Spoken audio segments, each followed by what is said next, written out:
to episode 25 of the Old Fashioned Podcast. The Old Man Podcast. Sorry, we're a week late on this one, which is we're talking about Dune today. We're wrapping up our Twilight Zone for this year. We'll go back to it next year. Don't worry, when it becomes spooky season again. And whatever else comes up along the way. You know how this is. We like to keep it loose and informal. But how are you, Mike? I'm very good. How are you? Good. Especially because I had King's Coast coffee this morning. Can you have a good morning without starting your day with King's Coast? It is virtually impossible. I heard that Wayne is sending you a growler of the Blue Point. Do you know how excited I was when he said that? Yeah, it's good stuff. I'm excited. No shit. Yes. Yeah, I haven't had it yet, so I'm excited to try it. But it's exciting that we even got to be a part of that, and hopefully it leads to bigger and better things with the folks at Blue Point, who are literally our neighbors. So yeah, kingscoastcoffee.com. Holiday blend is out. Hot cocoa is available. Go get it before it's gone. That's the best I got for you today. kingscoastcoffee.com. So I got the Pixel 6, Mike. I am the Pro. I am so jealous. You got the Pro version? Yeah, I got the Pro. It's really nice. It is. I'm extremely jealous. I'm extremely jealous. So from the 3XL to the 4XL didn't feel like much of an upgrade. Mm-hmm. This feels like a completely different, more intuitive phone that does more. There's just more. And I guess depending on who you are, you can say this is good or bad. There's more connection to Google. It drags you a little bit deeper into the Google world. So take that how you will. For me, it works because I have Google Home all over my house. My wife has a Pixel. We use G Suite at Rare Drop. So it kind of makes my life easier. But at the same time, some people might not like it because it fully immerses you into Google's universe. I don't really know a better way to say that. I mean, it's all fucking scary at this point. Well, at least you're kind of screwed no matter what, man. Yeah. Really. So if you go with Google, Google's very upfront, like, yeah, we're gonna sell your shit, and we don't make any. No bones to pick. You know what I mean? Yeah. We're selling your shit. Versus, if you want to take advantage of technology, you have to go in signing your life away. Yeah. You don't have to enter the Twilight Zone. That's unfortunately the truth of it. But I like the phone. Lots of little tweaks that they made. The camera is a little obnoxious. I was just going to ask you about the camera. You can't see from this angle. So I'm waiting for my screen protector and my... what the hell is the case going to look like for that camera? I don't know. I'm waiting for my Google case on that. But the camera literally comes off like probably a few centimeters off the back of the phone. Now, what's the difference between... What is it? You said the Pro? The Pro is the big boy. Why? How much bigger? I don't know because I haven't seen the other one yet. I would love to go. It has the curved edges like the Samsung phones too. Mm-hmm. So it kind of curves over the side to give you a little bit extra screen size. See, I do like because I have a Note right now. Mm-hmm. But I mean, obviously, when the 6 came out and you sent it to me, I'm intrigued about going back to Pixel. The fingerprint scanner is on the front. Squeeze me? Oh, in the glass? It's part of the screen, yeah. It's not the most intuitive tool, and I read that the screen protector will make it even worse, but... Oh, man, because their screen protector was amazing on the old one. I buy the third-party ones. Because I beat the shit out of my phones, so I buy the third-party ones. They come in like packs of 5, and I replace them like every 2 months. All right, so through Verizon, I can get the Pro for $30 fucking bucks a month. That's dumb. Because I don't think I can buy it directly through Google. What advantages are there is it literally just bigger for the Pro, or is there any other advantages? It might be a better processor. I haven't really done much research because I always just spring right for the Pro. I have to say though, man, their pricing is pretty competitive. Yeah. Oh yeah. I traded in my old phone and I paid, I think, $8 and change for this. It's $8.99 for the Pro. I buy unlocked, by the way. So from Google, it's $8.99. Yeah, I buy unlocked on the Google store because I have T-Mobile. And I paid like $8 and change with my trade-in, with tax, with the case, And yeah, See, I have that was my Verizon, final though. price with all the extras. So I'm sure someone will correct me, but I don't think I can buy this unlocked as a Verizon customer, can I? Can you? I don't know. I mean, I can't. It's not like I could pop I in think a you SIM card. can buy it unlocked. And well, you said Verizon doesn't have SIM cards anymore. So then no. No, probably. right? Yeah, because Maybe. I had to pop a SIM card into mine. Yeah. Why'd they get rid of SIM cards? Because they want you to buy new phones through them. Yeah, probably. I don't know. We had a super negative experience with AT&T, who still uses SIM cards, and T-Mobile. AT&T And sucks. Yeah, she refuses to go back. It was, in all honesty, it's a horror story. It was the biggest nightmare dealing with them. They're not doing well financially either, so I could see them. Well, I could see why. They treat their customers like trash. T-Mobile is better than they were, and they're better in the South than they are in the North. Really? Mm-hmm. The Sprint acquisition changed them and gave them better surface area. But even before that, when I moved down here, T-Mobile in New York sucked. T-Mobile down here was good. Verizon is great in the North, but it's like on par with T-Mobile here. But it's more expensive. See. T-Mobile is like pretty much up here. It's either AT&T or Verizon. Yeah. So I like T-Mobile's holding on, but it's a good phone. It's the same. What is it? It's the same. It's the iPhone has a higher resolution, but Tim and I were saying at the size of the phone, it doesn't really matter. A screen in your pocket. I mean, 1080 still technically looks good, and they're both 120 hertz. So it doesn't matter. Yeah. So it truly doesn't matter at that size of a screen. No, it doesn't. You know what I'm doing this weekend? You doing this weekend? I'm driving up to South Kakalaki to see our boy Rob. Oh yeah! I just got a iPad seat holder thing for the kids. Perfect. Because it's about a 4.5-5 hour drive. So I got that. And then I'm gonna, get some shitty fast food because what else would I have on the way to Rob's house? Carl's Jr. I'm assuming he's gonna try and take me to Five Guys at least once a day. That's what I'm assuming. I love Five Guys. I do too, but not as much as Rob. Have you seen the Five Guys 2 patty trick to make 2 burgers? No. So you order a burger, the double that they have. Yeah. And then you ask for an extra bun, which is only like 50 cents. And then you have them put all the toppings on the side. And you split it. And then you have 2 burgers for the price of a double. Dang.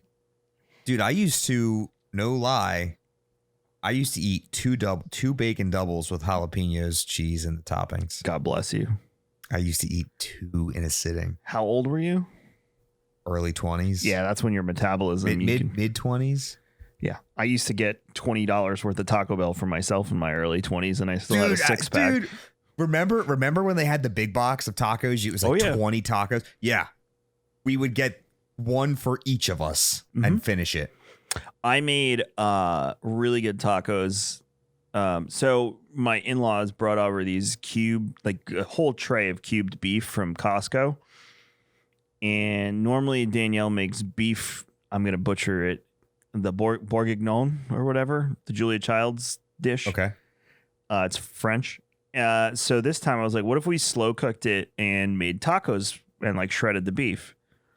And she was like, oh, okay, yeah, let's try that. So I cooked it for tacos? 6-7 hours on Sunday. And then we shredded it. And I had all this juice from the beef. And I'm like, Wayne, this feels like a waste to throw this away. This is like good broth or something. I don't know how to use it. And he goes, well, you got 2 options.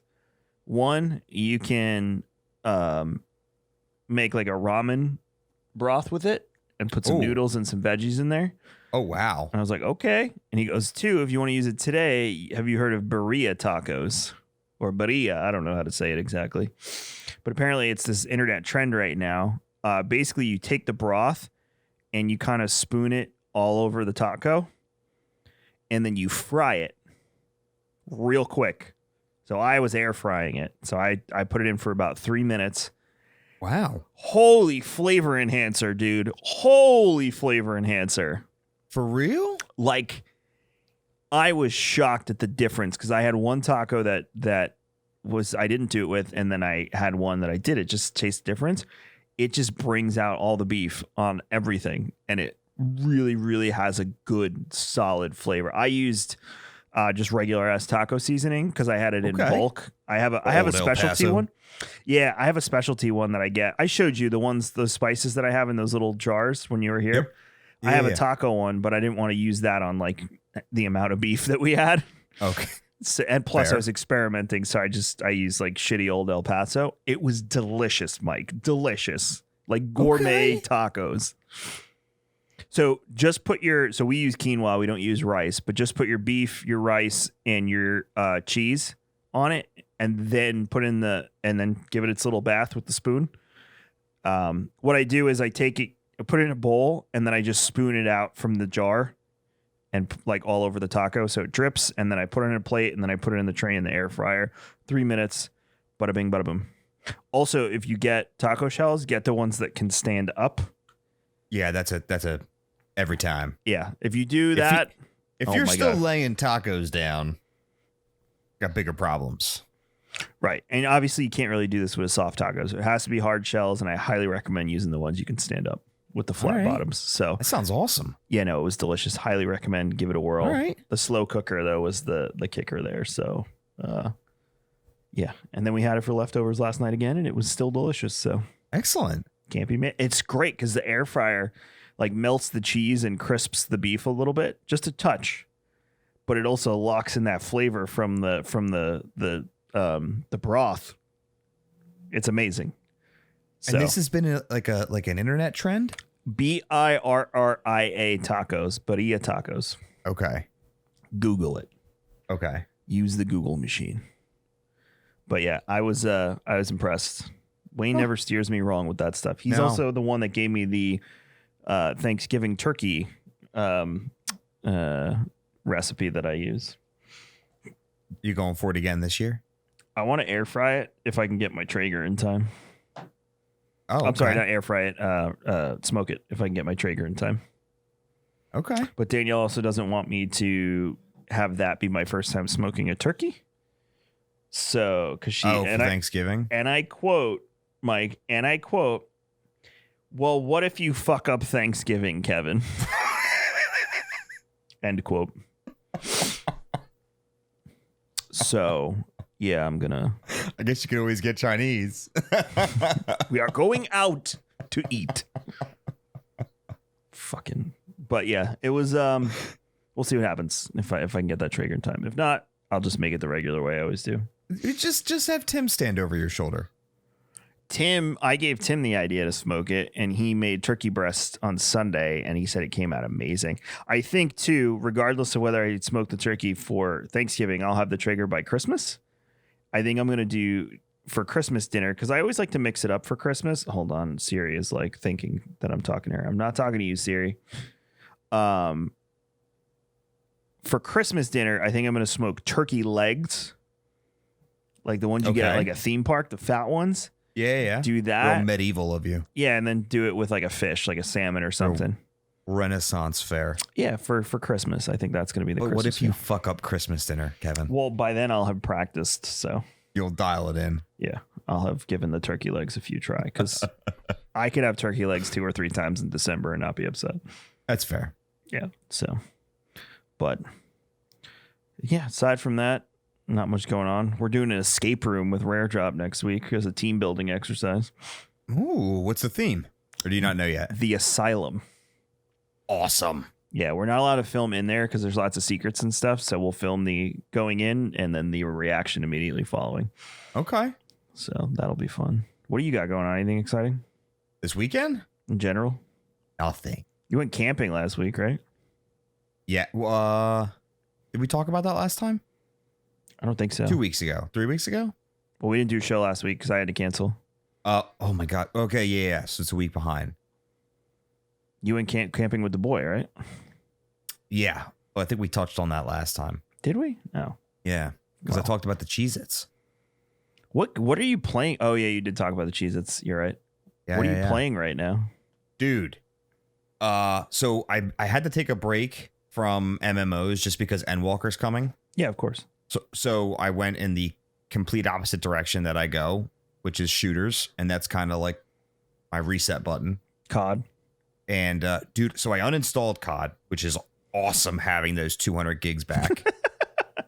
But I started playing Insurgency Sandstorm. Oh, that's random. Dude, that game has no business being as good as it is. That's just funny. It's amazing. It's amazing. That's the one that was the U.S. recruiting tool at one point, right? Nope, that's Proving Grounds. Oh, okay. This, you take like the movement from Rainbow Six Siege, like the peeking corners and all that jazz, but then like the tactical shooter, I can only assume Tarkov is. Yeah, but it's like, dude, none of this like stupid in your face kill feed crap. Like there is a kill feed, but it's very subdued.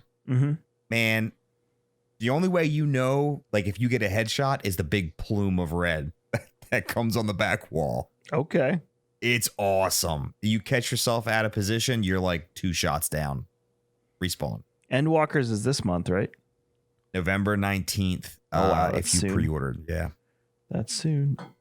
I am playing Far Cry 6. How far are you? 8 hours, 9 hours in. I'm just trying to mainly stick to the story. Yeah, I keep seeing, I don't know if it's just like reviewers being reviewers, but it's basically like if you've played Far Cry before, you've already played this Far Cry. So here's my 2 cents on that. If it ain't broke, don't fix it. That is true. So it's a Far Cry game. If you don't like Far Cry games, you will not like Far Cry 6. If you like Far Cry games, you will like Far Cry 6. I don't know why that's so hard for people to grasp and why they expect every sequel to reinvent the wheel. Sometimes it's nice to be familiar in a new environment. If nothing else, consistent. Yeah. And they were. And there's a cute little Dachshund puppy that you get as a companion named Chorizo. And he has a little wheelchair because his little hind legs don't work. And he like distracts people for you. And it's the cutest thing as you shoot them in the fucking head. It's like, thank you, little puppy, for helping me commit murder. You're so cute. What did we get in 5? Was it a bear?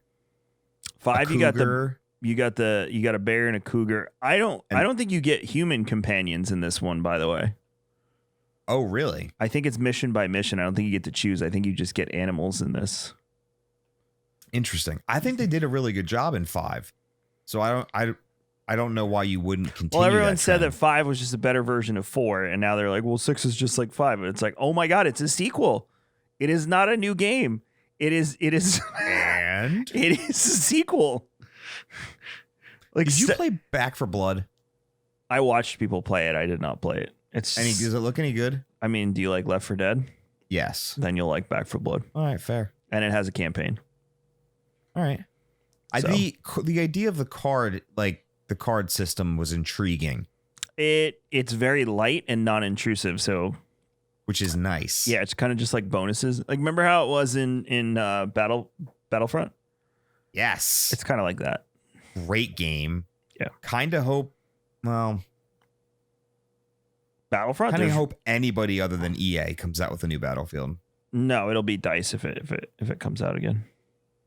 Or I'm sorry, what did I say? EA. EA. Well, they publish it. Yeah, but it's the when they. Well, I don't know who to blame for that mess. I mean, originally it was DICE, but they fixed it. So, and the mod community for that is insane. There's so many good mods if you want to just run around. Like, you can be Mando, you can be Ahsoka. There's so many cool mods. It's still got a pretty active player base, I believe. It's Star Wars. Star Wars is evergreen. You're always going to have player base in every. I'm playing SWTOR again too. That's like my MMO fix right now. And they'll always be. They'll always be. I started a character a couple weeks ago. Well, Rob started a new one today. So. I know. I saw that. I was going to log in and take a screenshot of my character, and I was like, nah, I'm not even going to go down this rabbit hole. I sent them both because me, Rob, and Mike have like a little video game chat. And I sent them both a picture of, I got this new mount when I got a new Mando armor for my new bounty hunter. And it looks like a Final Fantasy mount. It has like all of these turrets on the front, and I don't know, it's really cool looking. And I was like, I like my new mount. And then this morning, Rob sent a screenshot of him downloading it. And he said, damn you, Kevin. All it took was one image of me on one of the shittiest planets in the game. And he's in. All right, cool. Oh, well. He doesn't. When does the fucking Season of the Master or whatever come out for Classic? I don't know. He said, I think this month, end of this month. I'm not a classic player, I guess, if you will, but I don't understand the concept of seasonal classic characters. I thought the whole leveling process was such a grind. Why would you make it a seasonal thing? Like, I don't know. Like, I don't know about you, but I mean, you don't play MMOs for that purpose. You play Diablo for that purpose. Yeah. Short-lived characters that you're not attached to. Yeah. I don't. I haven't touched WoW. I get the urge sometimes to like go roll a new character or level some of my older ones, but WoW endgame is dead to me, in my opinion, for a number of reasons. But it's not fun anymore. So. I didn't think people enjoyed the leveling experience that much that they would want it to be a seasonal fucking thing. I had no idea that was a class, if you will. Yeah. It is what it is. Apparently that's what people want. I guess. Speaking of New World, got even worse since the last time we did a show. Dude. Can they not? Apparently not. I mean, it's a fun game. No, let me rephrase that. I find the game very boring. Mainly because I don't PvP and the game is built around PvP. I tried to justify the PvE side of it, and there's just not enough meat on that bone. It's a very, very, if you strip the PvP from it, it's not for me. But even the PvP stuff, they put a patch in to fix the no one moving during wars, and it just broke the rest of the game.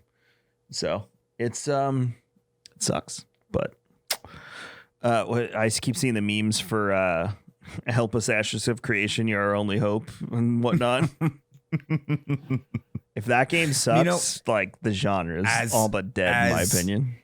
As much as I really hope that the game is everything that it's promised to be, early on I was really, really interested, I guess you could say. Mm-hmm. I was really interested. Obviously, you take everything they say with a grain of salt, sand, whatever the saying is. But I don't know. Like, I'm just not as excited for it anymore. I think the game could come out and be like amazing, and I don't know if I'd care. There's a lot about the direct, like the way that they're handling mounts. Like, I don't really care for that. Mm-hmm. I don't. In those types of games, I'm definitely more of a collector. And so that's what I enjoy so much about WoW was mount farming. Yeah, it's one of the beauties of going back. Transmog. Old content and all that stuff. It had a meaning. Looking cool, the whole package. Yeah. And if I don't know. And it seems like they also incorporated some, like, granted, I haven't watched an update stream in forever, but they incorporated some same stuff that like New World has with like building up cities and taxes depending on where you are. They've had that in for forever. It's been there for a while. They didn't bite it. They've had this idea for a very long time. I mean, everyone gets it from Dark Age of Camelot. That was the original ones to try and do this like economy within everything. But that had RVR, Realm versus Realm, where there was progression. The most genius way of doing that was Warhammer Online. It sucks because the game could have been a WoW competitor if it was actually handled correctly. But the PvP in that game was fantastic. But the way they originally wanted RVR to work, it did not pan out that way. Was you would have a starting battleground and you would have to progress into eventually sacking the major city of the opposing faction. And then for an hour after the city was taken over, the folks who won the city would get all sorts of treasure and rewards, and the ones who lost couldn't even access vendors in the city till the hour was complete, because like the city would be destroyed and in disarray, and then they would have high taxes and all of this crazy stuff after it came back to try and rebuild the city, quote unquote, until the next war took place. So it was this whole progression system of PvP that actually made sense and had impact. Right. No one's been able to do it. Even they couldn't do it. They were too ambitious. And so great in theory. No one has been able to nail the theory into action, unfortunately. Yeah. I just, I don't know. I don't know that when that game comes out, I don't know that I'm really going to care. We'll see. I mean, if you like collecting, SWTOR and ESO are great for collecting too, by the way. Yes. That's it. And there's so many just solid choices right now. Yeah, really depends what you want to do and how you want to play games. I've heard great things about Guardians of the Galaxy. I got it for free with my new laptop, but I have not played it yet. I'm going to finish Far Cry before I play that. So aside from that, that's video games. But you did get to watch these 2 episodes of Twilight Zone, right? I did. So the first one is season 3, episode 8. It's a Good Life. This one's creepy as fuck. Basically the premise is there's this little kid, probably like 7 or 8. And he can do whatever he wants with his mind, essentially. That includes killing people. That includes, what does he do? He gives the dog 3 heads and throws it out into the cornfield. Yeah, he morphs. He can morph things. Essentially it's stuck in this little town in the middle of, I think it's Ohio.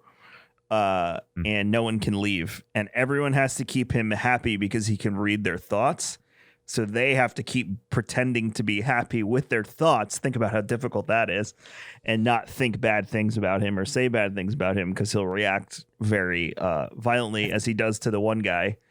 Play the music he likes, watch the television he invents.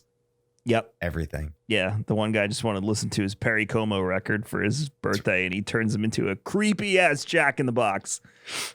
Creepy. Like literally for the 60s, this shit was horrifying. It's the guy's head on the edge of a spring going back and forth as the Jack in the Box song. Jack in the Boxes are creepy on their own, let alone a guy you just saw as a human 2 seconds ago. Yeah. So, but yeah, just the way they frame that, it kind of does dig into almost the horror aspect of it. It's almost like 100%. It's almost something that if you remade that now, you could really make it dark and creepy. And it's one of the ones I think that pulls less from the sci-fi aspect and plays more into the horror when it comes to Twilight Zone. That was cool. Man, what? When he distracted him, he's like, what's his face? I forget the guy's name. He was basically drunk at that point, but he's distracting the kid. He's like, quick, get him. Get him while he's focused on me. Yeah. And nobody moved. And we saw why. And then he would send things out to the cornfield. It was just like, send him when out he was to the done field with them. Be like, I'm gonna, and then everyone would have to go, oh, that's just fine, Andy. That's just fine. That's real good that you did that. Also, there's like no electricity and technology and stuff, right? He got rid of all of that except for the TV that he invented. Like he controls. Yeah, because he had the show with the dinosaurs fighting or whatever. Yeah. Because even then they were like, that's real good TV that you made there. Well, you could see everyone's disturbed faces while they're watching it. Like it's some horrifying act that's being played out in this kid's mind on the television. Yeah. And they're like, yeah, it's great. Yeah, it's very unsettling, especially if you have kids. Oh, It's really creepy. It's definitely one of the more creepy episodes of the entire series. I like this one. It is one of my favorites. There's some notable actors in it as well. And that kid, he was in a bunch of stuff as a kid. He's still alive. I looked it up on IMDb. Is he? One of the few. Yeah, because you figure he's like 8 in that. So it's true. He's in his 60s. Yeah, there's lots of notable folks. It's a classic. This one's considered the 5th best of all time, according to this list. I would say it probably ranks up there as well. But not much to it on this one. It's kind of a straightforward story about a creepy ass kid who does whatever the hell he wants and tortures basically an entire town. He's a little son of a bitch. And he turned the one lady's brain to mush, the aunt. Yeah.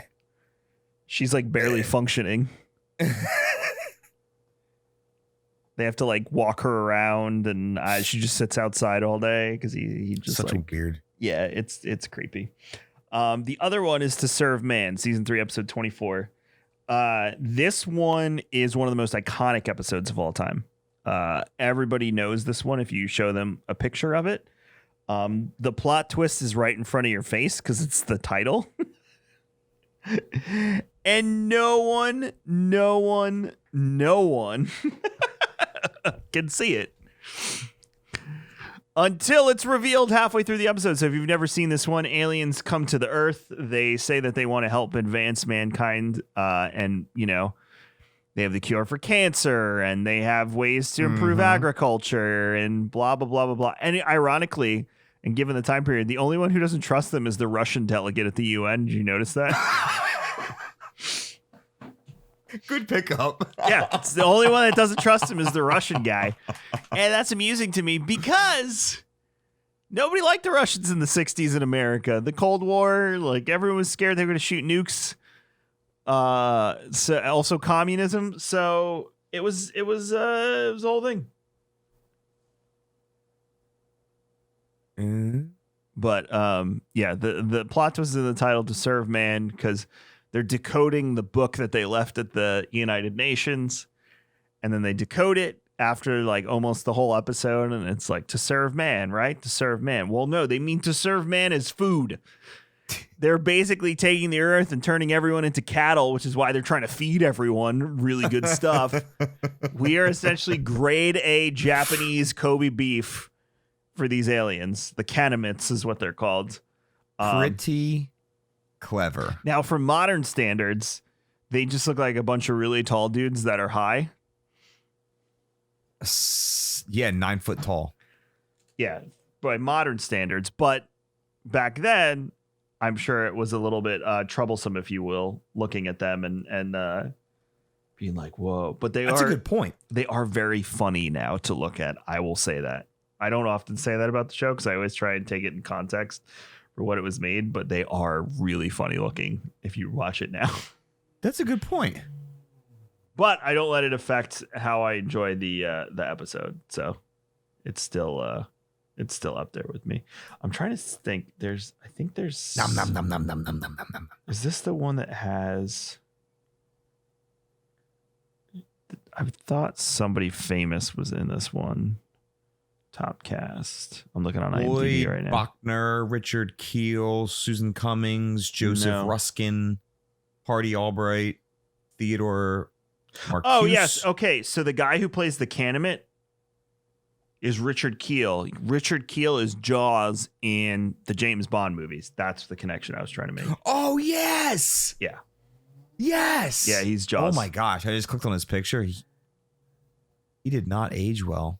Dun dun dun dun dun dun dun dun dun dun. Ba-da, ba-da, ba-da-da. Yeah.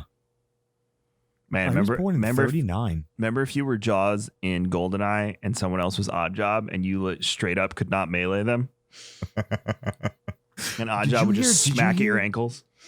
Did you hear they might be bringing 007 to the Switch expansion pass? Yeah. Oh, yeah. Once they said the which I upgraded, by the way, and I've been playing with, the Sega games are way more fun than the N64, in my opinion. I haven't upgraded yet. I have to. I just beat Golden Axe the other night. Really? Yes. I was so excited. I loved that game as a kid. Damn. Yeah, that was the first thing I thought of when they said N64. I was like, oh, they're going to do GoldenEye. They're going to do online multiplayer, and people are going to freak out. You have to. Yeah. People are going to freak out. If that happens, I have to get the N64 controller. I don't have a choice. I'm buying one. I'm buying one just because I have the Mario Party Superstars. Have you tried to play like GoldenEye with a dual analog? No. It's so awkward and painful. I don't think I want to. The game was made for single analog stick. Yeah, I don't think I want to. Made for single analog. So yeah, I don't personally like it unless someone out there has modded it or something, but I don't like it. But yeah, this Twilight episode, again, it's one of the most famous of all time. I like that it's the plot twist is in your face and you saw it from the beginning and you didn't see it. But you didn't. No, you didn't. But I love the way it shows how humanity would act during an alien, I don't want to say invasion, but an alien visit. Would be all skittish and crazy at first, but if they started giving us gifts, everyone, including myself, probably would be like, oh, this is good. We're friends. You never think of an alien invasion as subversive and deceitful. You always think of it as Independence Day. Or Mars Attacks. I saw that movie in the theater with my girlfriend in junior high school. So yeah, you always see it that way. So it's a very interesting twist on how to bring an alien invasion of sorts to life in a much, much different manner than we're used to seeing. Speaking of aliens, and I think they're aliens because I've never seen the movies. The movies A Quiet Place, you've seen those? Yes. Are they aliens? Are they just monsters? I assume you could classify them as aliens. I would say yes. They're making a survival horror game based on A Quiet Place. Hasn't it already been made? I'm just relaying information to you, Michael. I feel like that game exists already. I don't know. You just can't make noise. It's like an asymmetrical killer. I think it was once called Evolve. Oh, God, Evolve. Oh, my Lord. Remember that game? I do remember that game. That was like when we first started streaming, Evolve came out. That was back. I feel like that's been done. I remember watching Co play that. Good times. Good times. Those movies are amazing. Have you not seen them? No. You need to. 100% you need to. The first one at least. Is this game still online? I'm super curious. Evolve? You'll be able to access Legacy Evolve after the dead. Oh, so they did have a server shut down. Yeah. And not surprised. June 1st, 2018. Not surprised. So you can play the original retail version of the game. There's very few asymmetric games like that are still around. Dead by Daylight being probably the most successful. Mm-hmm. But I think Dead by Daylight's so successful, and I can't take credit for this, but I agree with it, is because, like in those other games, like Evolve, you could attack the monster, right? Yes. Can't technically attack the monster in DBD. No, you just have to get away from them. You just have to get away. You have means to, like, mess with them, mess with the monster, but you can't get away, right? Or you can't kill it. So, and I think I don't know. That's the only thing that's different from every other game. That's like that. True. Because doesn't Friday the 13th has a Dead by Daylight? Kill Jason. Oh, you could kill him. Okay. Yeah. Okay. Interesting. Very interesting. I never played. The only game I've played is Dead by Daylight. You also, we need to play that again. Do I own it? You do. I do. Mm-hmm. I wasn't sure if I bought it or something. You should have done that for Halloween. Part of the Halloween thing. Dead by Daylight? Yeah, we'll do it next year. It's time for Christmas games, Mike. Allie's, well, you can lump me into this too. Already eyeing up the Christmas decorations. Since we're out of town this weekend, we're not going to do it, but next weekend we're going to do it. I think I've like fully embraced just kind of skipping over Thanksgiving and just making Thanksgiving a lump sum part of Christmas. Thanksgiving is part of Christmas. It is food Christmas. Yeah. That's like instead of separating it, I've lumped it. You are now part of the Christmas celebration. Yeah, Christmas is a season, not a day. Christmas giving, I'm down. I was on Halloween night. I was just like, man, Daniel, I cannot wait for this night to be over. I'm almost there. Where it's socially acceptable. I love Halloween. Love it. Allie watched it for the first time. Speaking of which. Oh, yeah. How'd that go? Not a fan. Not a fan. For the obvious reasons? Yes. Yes. And like so, man, we could be watching, you name like the least, if High School Musical had a jump scare in it, it would freak her out. Yeah.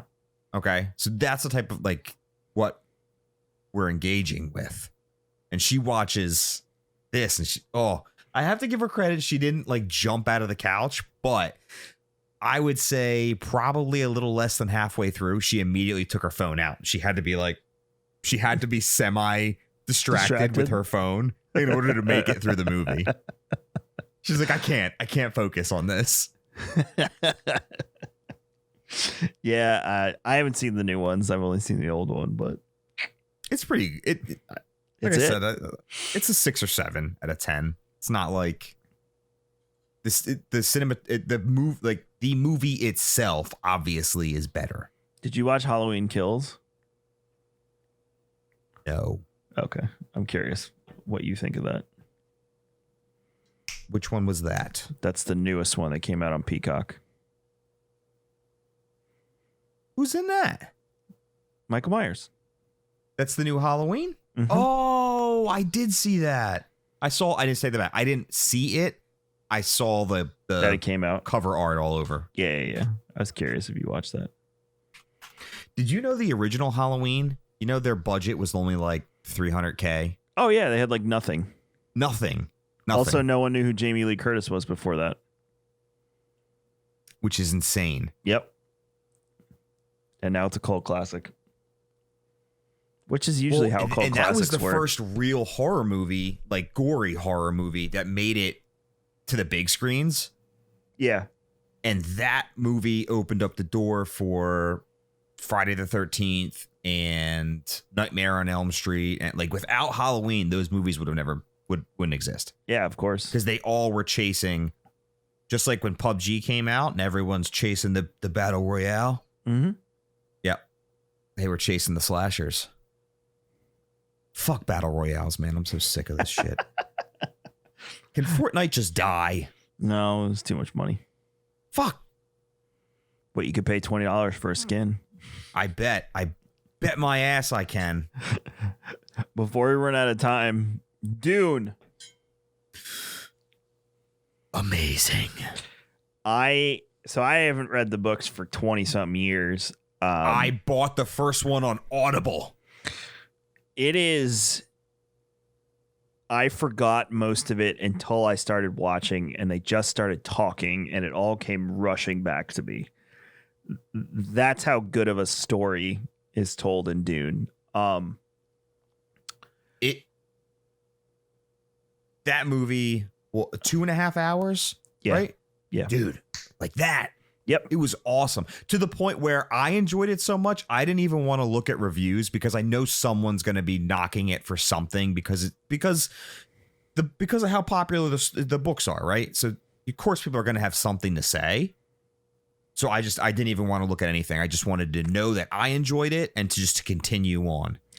I saw a few like negative comments and whatnot. I never saw anything substantial where people would be like, oh, this is bad. That's good. I feel like when this is done, this part of the story, it will be on par with Lord of the Rings for me. Was it Pete who said this was essentially a third of the first book? It's a little less than half. A little less than half. Do you think the next movie continues with this book or moves on to the next? It'll finish this book. 2 movies for 1 book.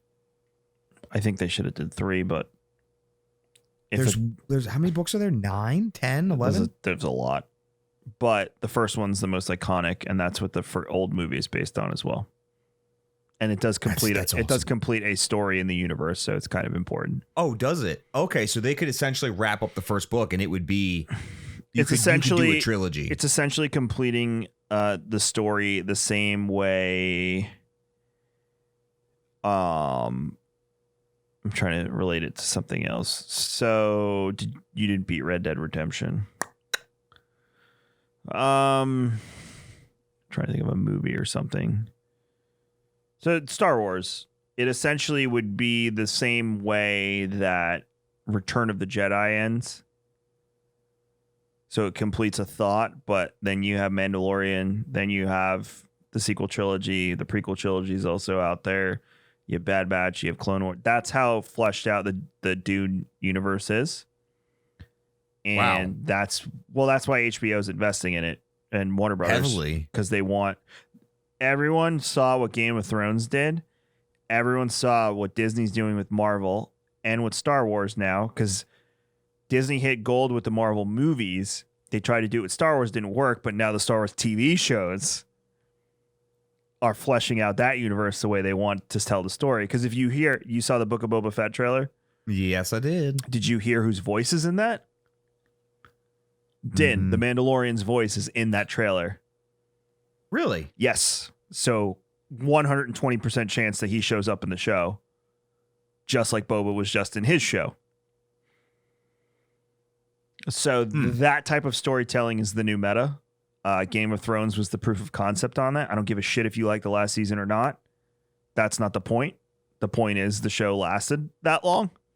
And the prequel show is about to debut next year. Amazon's doing the same thing with Lord of the Rings. Netflix paid a shitload of money for Narnia.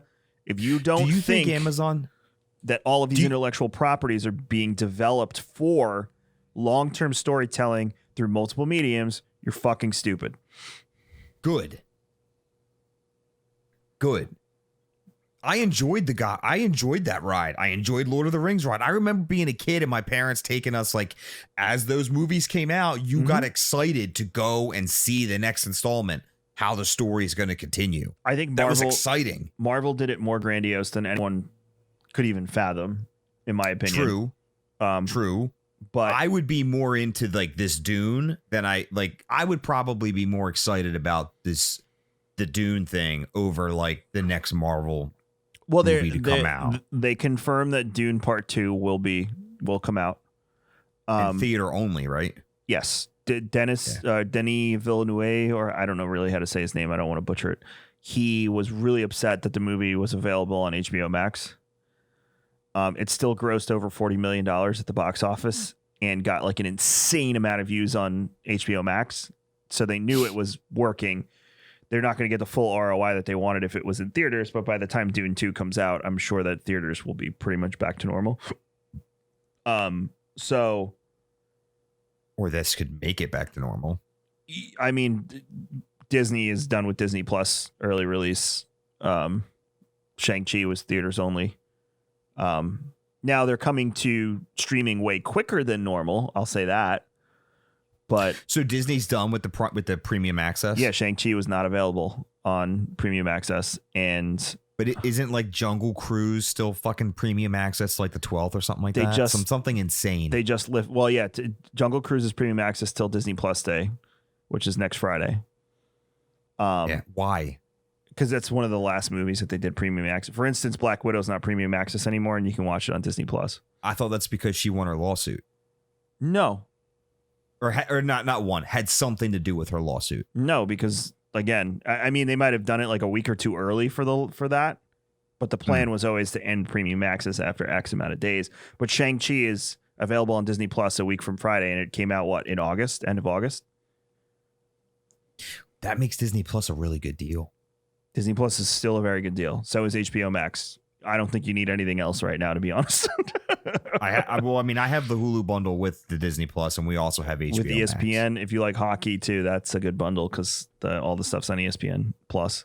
So the Disney stuff is good, but that's how storytelling is going to go now. And the rumor is that if they're going to venture beyond the movies, that HBO wants to make a show called Sisters of the Dunes about the Bene Gesserit. So we can flesh that lore out about who they are and Paul's mother and all that stuff. So it's that would be trippy. It's interesting with the voice and she was intimidating, dude. Oh, the head of the Bene Gesserit? Yeah. The Bene Gesserit are wild. The more you dig into them, the crazier they are. Everyone's like, oh, they're like Jedi. I'm like, not really. She like commanded that little kid. She's like, no, you shut the fuck up. What's Come in here. the box? Stick your hand in this pain box. Fear is the mind killer. There was minor changes from what I remember. And then I looked up, I was like, what's different? So I looked it up. I was like, oh yeah, that's different. That's different. Nothing. But is it accurate or is it just different? It's accurate. There's just like some Okay. slight things that they had to change that make it more friendly for the screen. Okay. Like some people were bitching. I forget her name. The one who works for the Emperor, but basically became one of the Fremen. She dies. Oh yeah, she the one that was supposed to help with the transition. She's a dude in the book, and people are like, "Oh, she's not a man." I'm like, I don't care. She nailed the role. Who gives a shit? It still plays the same part, right? And she's not a main character. It's not like they made and she dies. Yeah, and it's not like they made Paul Atreides a woman. Like he's still Paul Atreides, and Timothée Chalamet did a fantastic job. So That's such a minor detail to be upset about. But that's what some people like to do. They like to get upset about stupid shit. But it fit fine into the storytelling and didn't bother me one bit. It made no difference. Yeah, I forgot they made a TV miniseries for Dune too. I should revisit that as well. That's probably so bad. Do you listen to Audible a lot? Yeah, I'm going through the Ronin book right now. So I bought the Ronin book off your recommendation. Very excited to listen to it. However, I got sidetracked. A little bit, it sounds like. There's a book on there that I just randomly stumbled upon and I had credits sitting, so I bought it. It's called Helldivers. Is that a Halo book? No. It's an original concept. Think post-apocalyptic World War III meets StarCraft. Okay, that's interesting. Helldivers. It's awesome. I cannot I'm almost done the first book and I can't wait to start the second one. It's so the human race, World War III poisoned the earth. There's so much radiation on the surface that we can't inhabit it anymore. So we inhabit these huge ships that the human race built. And there's only 2 left that have the rest of the human race. And there's this certain this certain job of people on these ships. They're called Helldivers. And their job is to dive from the ships onto the earth with the radiation and dig for fuel cells or anything that they can salvage and pop it back up to the ship. And they discover some pretty freaky mutant things. That's kind of like Battlestar Galactica a little bit. Dude, highly recommend it. Okay. Awesome. I only have 6 Thrawn books in front of it, so. Also, I have to finish the last Aftermath book. That's the problem is once I'm like, oh, I'm going to dive into Star Wars books. It's like, hey, here's 1,000 books for you to read. The main character in it, his name is Xavier. He, remember when StarCraft 2 came out? They had the huge trailer and they're going over all this shit and the Marine is getting all laced up. What's his name? Yeah, I remember that. I forget his name. And he goes, hell, it's about time. That is exactly what this guy reminds me of. Okay. Is it a theatrical reading or is it? Yes. Okay, I like theatrical readings. Yep. The Ronin book is good. It is not in canon Star Wars universe, and I don't mean it's not canon. I mean the universe is completely altered to suit this person's storytelling.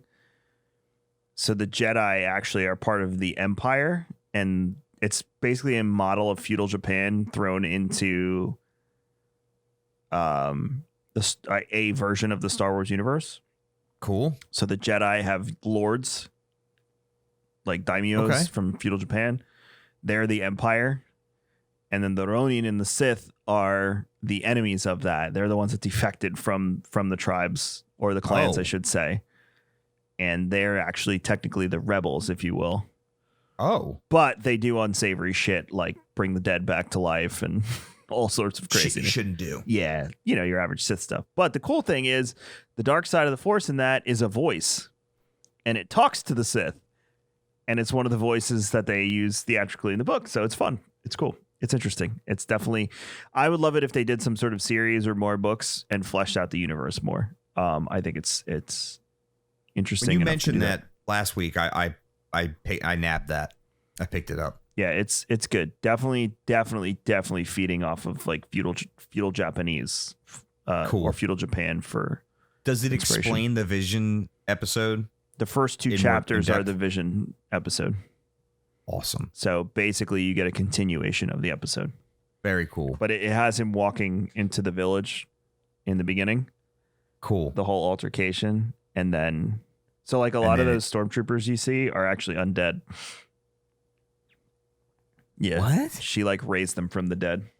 What? Yeah, it's wild. Cool. Gotta listen. All right. Yeah. Yeah. I'll have to bump that one up then. Well, finish your Helldivers first. Jumpers. Like that's what was from Halo. Oh no, yeah, you want Helldivers Audible. The ODST, there's like 9 books. The ODST that were the first to drop in those drop pods. Remember the ODST trailer, the live action one, which is one of the best video game trailers that ever existed?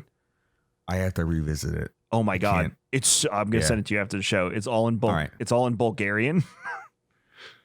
Because they just make it like there was gibberish. Supposed to be a Halo show. I know there was a movie. There's cartoons. They're on Netflix. Yeah. But wasn't there supposed to be a movie? What's his name? Neil Blomkamp, who made District 9. Yeah. Made like a tester for a Halo movie. Was it not? I guess Did not. It not land? I don't know. There's a few IPs that I'm always curious, like Halo, Elder Scrolls. Supposedly there's a rumor that Bethesda signed a TV deal with Showtime or something to make Elder Scrolls. If that's done right, that could be. I mean, again, it feeds into what we said before. Everyone wants to take these IPs and tell stories through multiple mediums. Yeah. So, all right, I have to run to a meeting. Literally in 8 minutes. So damn, we're cutting it close. We're gonna wrap this up. Thank you so much for listening to episode 25 of the Old Fashioned Podcast with me and Mike, aka Metric_Methods with a Z on Twitter. Yeah. So head over to him and say hello. You can follow Old Fashioned Pod on Twitter. Old Fashioned Pod is the @. We're on Facebook too as well. And everything we do is on raredrop.co. So you can go there, click entertainment, and then click on the logo, and you can go back and listen to the old episodes. But cool. That's it for this one. Episode 25 is in the books. Dune was great.